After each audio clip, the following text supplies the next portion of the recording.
What is happening, guys? Hope you are all well. We are back down at Rotary Revs and just want to kick things off by saying a massive thank you to you guys. We have reached over 170 subscribers just over the weekend, and it's great to see the channel growing so quickly. So, you know, we need to get to that 1,000 subscribers. If you haven't already checked out the first vlog that we did, episode 1, make sure you go and check that out because we're doing a free giveaway. Yeah, anyway, we've got something really special this week. We've got a car that's come all the way from the Netherlands that's just been dropped off this morning that's coming in for an engine rebuild. So perfect opportunity to get a behind the scenes footage on what we do here at Rotary Revs. So let's not waste any more time and let's get in that workshop. Okay guys, I've got a 192 RX-8 here from Netherlands, here for an engine rebuild as well as a Bridgeport. And he's only here for 1 week, so we've got to get cracking and get the engine out, stripped, cleaned, the full process, and put it back together. He'll have a tuned car by the time he leaves, and that should be it.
Hello, my name's Josh. We're going to be stripping this engine today, 192. We're going for the full bridge.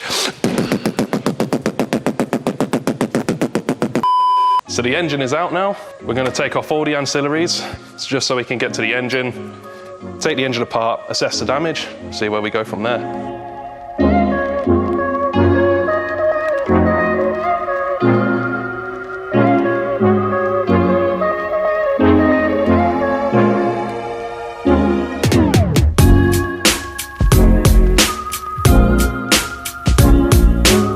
Ancillaries are all off the engine, and we're at a point where we can take the rear iron off and start assessing the damage from that point. All right, here we go.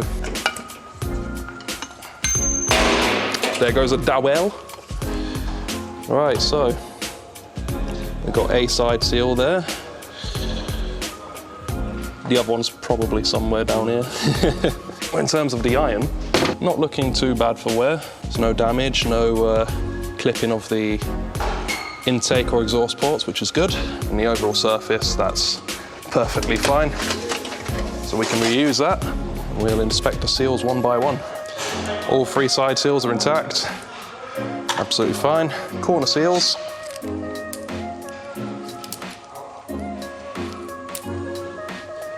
Again, in one piece. No obvious damage. All good.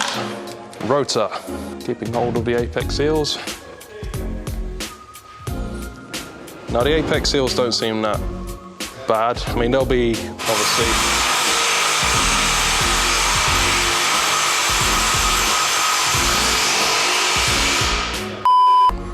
apex seals don't seem that bad. They're obviously at the minimum.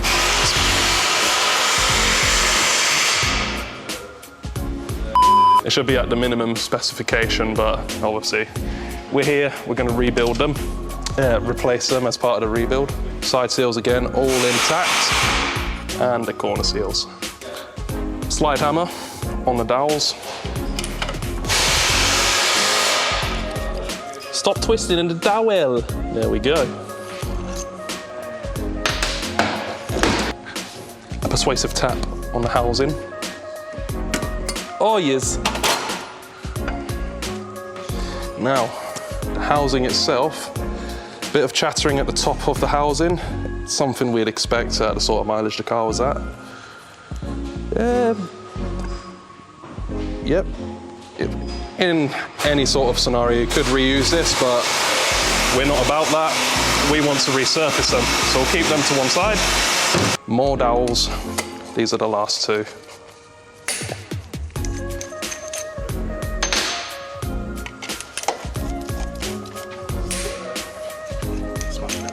Oh yeah.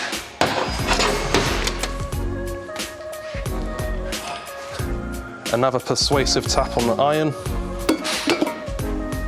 Lovely. It comes at an angle as it's the center iron. Carefully lift it off. And there's the side seal. Condition of the iron seems fine on this side. Looks like it got pretty hot around the exhaust port. That could be down to a number of things, mainly ignition related, which I would expect given that it had some fake coils on it. On the other side, same story, got quite hot, carbon building up on the edges there, but all in all, condition of the iron seems perfectly fine to reuse again. Eccentric shaft removal, or E-shaft for short. Now, looking at that, to be fair, it seems okay. Doesn't seem to be any bearing contact on it. Just the usual bit of scoring, but absolutely fine to reuse. Always good to see that the seals are intact. Looks like there's been a lot of carbon build-up around the side of the rotor, indicating maybe a bit of blow-by, but that'll clean up just fine. And with some new seals in place, shouldn't have that issue at all. Now, on the corner seals, they usually, when they've failed, they tend to break at this thin part right here, the thinnest part of the corner seal. Just basically snaps in half. But that's in some pretty extreme cases of leaning out. Rotor. Looks like it's covered in carbon. That could be weak compression. Second housing. Significantly more chattering on this one. And again, low compression or lack of lubrication. But no real chrome flake, which is always good. So they can be resurfaced. Last inspection of the front iron. So once again, no gouging on the surfaces around the ports. Slight lip where the compression area is.